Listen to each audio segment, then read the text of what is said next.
বেঈমান? কে প্রতারক? আমি যদি বেঈমান হই, আমি যদি প্রতারক, তাইলে তুই কি? তুই তো সহজ সরল স্বামীটার লগে প্রতারণা করিস নাই? তুই তার সরলতার সুযোগ নিয়ে তারে সর্বশান্ত করিস নাই? সে কি তোরে কম ভালোবাসছিল? আজ তুই তারে ডিভোর্স দিয়ে আমারে বিয়ে করতে চাস। কাল যদি আমি বিদেশ যাই, তুই তো অন্য কারোর লগে ভাগবি। ভাগবি না? তার কোনো গ্যারান্টি আছে? তাহলে এতদিন যে আমি তোমার লিগা এত কিছু করলাম, তুমি যা চাইছো তাই দিছি। আমার স্বামী পাঠানো টাকা, এত কষ্টের টাকা আমি তোমারে দিছি। তুমি বাইক চাইছো, বাইক কিনা দিছি। আমার এত ভালো শাশুড়ি, ননদ, ভাই, ভাবি, তাকে সবার বিরুদ্ধে গেছি, সমাজের বিরুদ্ধে গেছি। সমাজের মুখে চুনকালি মাইখা আমি তোমার লগে সম্পর্ক রাখছি।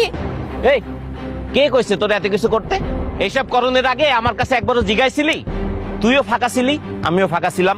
তুইও ভালো ছিলি, আমিও ভালো ছিলাম। তুইও ঘুরছস ফিরছস, আমিও ঘুরছি ফিরছি। আমি